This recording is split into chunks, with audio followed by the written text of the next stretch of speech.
premièrement, la pandémie de Covid-19 a eu un impact très considérable sur la production des denrées alimentaires et également l'augmentation très significative du prix du fret maritime au niveau mondial.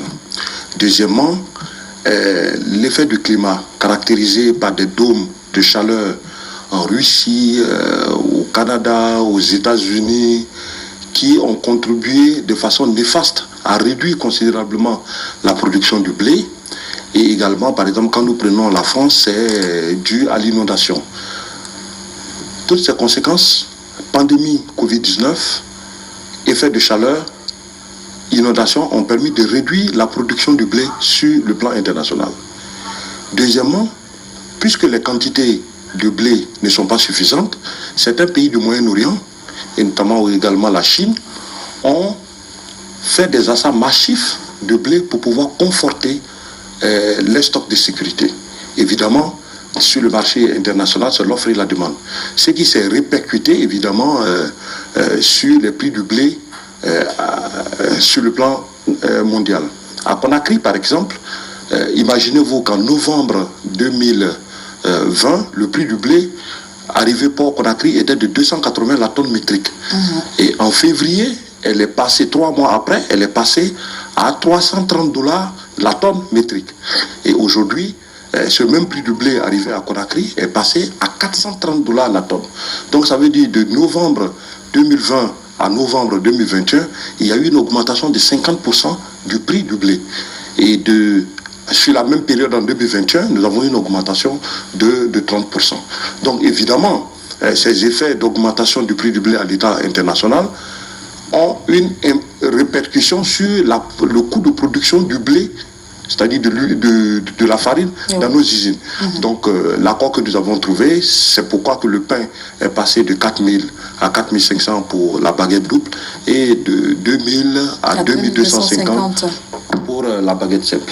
D'accord, je pense que l'explication est vraiment claire.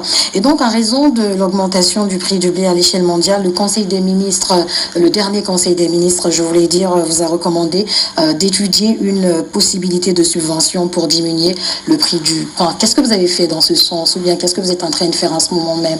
Bon, au fait, comme je vous l'ai dit, le blé n'est pas produit en Guinée. Donc, toute la quantité de blé qui est en Guinée vient de l'extérieur. Donc, l'État subventionne effectivement le blé. Imaginez-vous qu'au cordon douanier, le blé est dédouané à $60.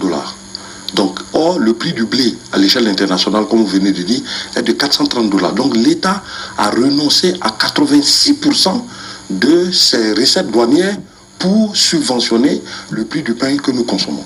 Donc, effectivement, l'État subventionne à 86% le prix du blé.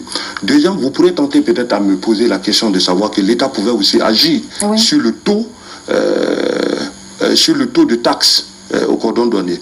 Effectivement, nous sommes dans une zone, dans un espace CEDEAO où on s'est imposé de respecter ce qu'on appelle le TEC, le tarif extérieur commun. Donc l'État ne peut pas aller au-delà ni en dessous de cela. Également, quand vous voulez subventionner un produit qui est consommé à peu près par les pays voisins, il faut être très vigilant, parce que le fait que l'État subventionne ses produits, avec nos frontières poreuses, on peut retrouver nos produits subventionnés chez nos voisins. Donc l'État va perdre doublement. Donc l'État subventionne et on voit ces produits-là traverser nos frontières. D'accord, mais vous l'avez dit tout à l'heure, le blé n'est pas du tout, n'est pas produit en Guinée. Et donc, ça veut dire qu'on est exposé à une éventuelle augmentation du prix du pain si ça continue comme ça. Parce que déjà, vous avez ressorti les efforts fournis par l'État.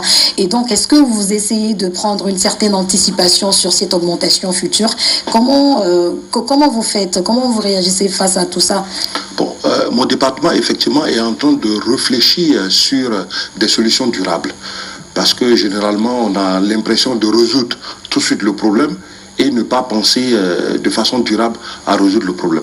Aujourd'hui, il faut que nous commençons à repenser sur notre ration alimentaire. Donc, de favoriser, de faire la promotion de nos produits locaux. Par exemple, si vous prenez et poussez également des recherches afin que on trouve une solution de substitution progressive, dans la fabrication du pain. Exemple, si vous prenez le Togo, le Burkina ou la Côte d'Ivoire, du pays voisin, ils sont un peu en avance parce ils consomment ce qu'on appelle le pain composé. Dans ce pain composé, ils ajoutent 15 ou 20% du maïs ou du manioc ou du blé ou du sorgho, et je peux vous dire que ce pain est de très bonne qualité. Donc nous pouvons également penser. Dernièrement, il faut repenser également à la filière boulangère, parce que, qu'on se dise la vérité, notre filière boulangère, elle est traditionnelle, donc il faut chercher à moderniser cette filière afin de pouvoir avoir un impact sur le coût de production. D'accord, sur la même question, message particulier avant de se quitter, peut-être? Bon, pour terminer, je voudrais profiter de votre antenne pour remercier très sincèrement les minotiers et les organisations ou les groupements qui sont dans la filière boulangère, et également l'Union des consommateurs de Guinée, qui ont tous consenti des efforts pour qu'on puisse arriver à cet accord. Il est important de souligner que la variation du prix du pain à moyenne dans la sous-région est de 20%, mais nous en Guinée, on a constaté qu'une augmentation de 12,5%. Oui. Et c'est l'occasion pour moi de réitérer encore davantage la volonté et l'engagement du président de la transition, son Excellence le colonel Mamadou